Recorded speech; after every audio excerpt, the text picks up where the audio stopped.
ISF এর সঙ্গে আপনাদের একটা আলোচনা চলছিল এবং আপনারা এখনো বললেন যে ঐক্যবদ্ধ লড়াই। আইএসএফ এর সঙ্গে কোথাও কোনো ঝামেলা মানে কোনো প্রবলেম আছে বা আরাবুলের যে প্রার্থী দুটো বিষয়?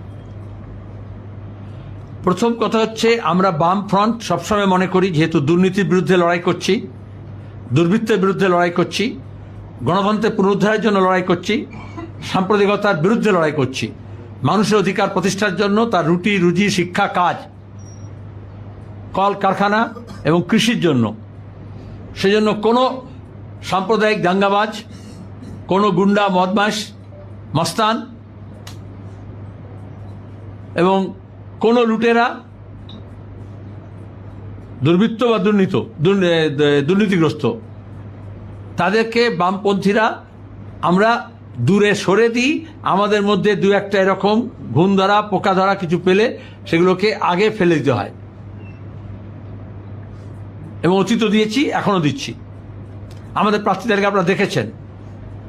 তো তার মধ্যে এবার সিপিআইএম এর লিবারেশন এবং আইএসএফ, যারা বাম ফ্রন্টে শরিক নয় কিন্তু বাম ফ্রন্টের সহযোগী হিসেবে লড়বে বলে সিদ্ধান্ত নিয়েছে বিজেপি এবং তৃণমূলকে পরাস্ত করতে।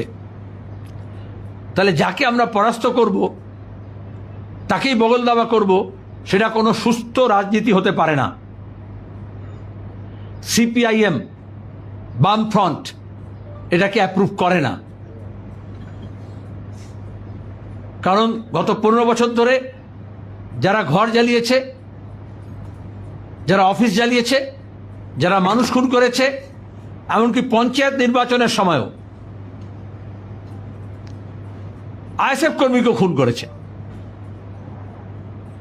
সেখানে আমি মনে করব বামফ্রন্টের কোনো দল যেমন নয়, সেরকম আইএসএফ এর যারা সমর্থক এবং দরদি আছেন, যারা কষ্ট করে সংগঠন দল গড়ে তুলছেন, নির্বাচনের সময় রাতারাতি মাইগ্রেট করে এক দল থেকে আরেক দলে গিলে তাতে মানুষেরও লাভ হয় না, ভোটারদেরও লাভ হয় না, সেই দলেরও লাভ হয় না।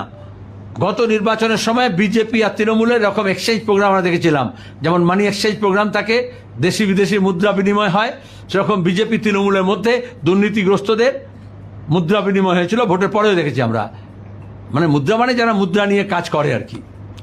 তাহলে যারা এপাশ ওপাশ করে, এপাং ওপাং ঝাপাং করে, বামপন্থীরা সেটাকে এন্ডোর্স করে না, লিখে নিন। এটা কোনো ব্যক্তির ব্যাপার না। রাজনীতির মধ্যে যে জঞ্জাল আছে, আমরা সেই জঞ্জালকে অপসারণ করছি। জঞ্জাল কখনো একটা বিন থেকে আর একটা বিনে চলে গেলে সেটা শুদ্ধ হয়ে যায় না। আর এখানে বিজেপি বা তৃণমূলের মতো ওই মুকুল রায়ের সময় যেরকম ছিল, এখানে কোনো ওয়াশিং মেশিন নেই,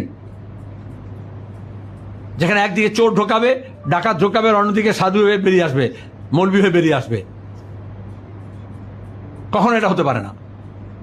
সেটা আমরা জানিয়ে দিয়েছি, আপনাদেরও জানালাম, ওয়ান্স ফর অল। কারণ রাজনীতিতে একটা নীতি এবং নৈতিকতা বলে প্রশ্ন আছে। ফ্রেশ ঝকঝকে সমাজে বিভিন্ন ক্ষেত্রে যারা স্ট্রাগল করছেন, স্ট্রাগল করে উঠে এসছেন, অর্গানিক লিডারশিপ আমরা লেফটরা আপনাদের সামনে হাজির করেছি এবং বলেছি যে বিজেপি তৃণমূলের বিরুদ্ধে আমাদের লড়াই, তাদের কাছে এরকম ফ্রেশ নেই, তারা রিসাইকেল বিনস।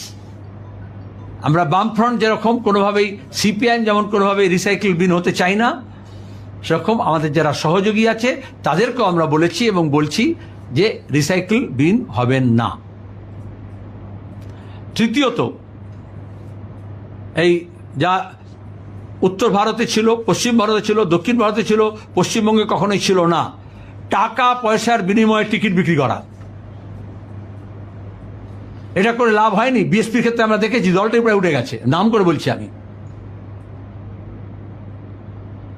সুতরাং ভোটের মুখে এ এত টাকায় টিকিট পেল, ও অত টাকায় টিকিট পেল, এগুলো বাংলার রাজনীতিতে প্রথম মমতা ব্যানার্জি চালু করেন।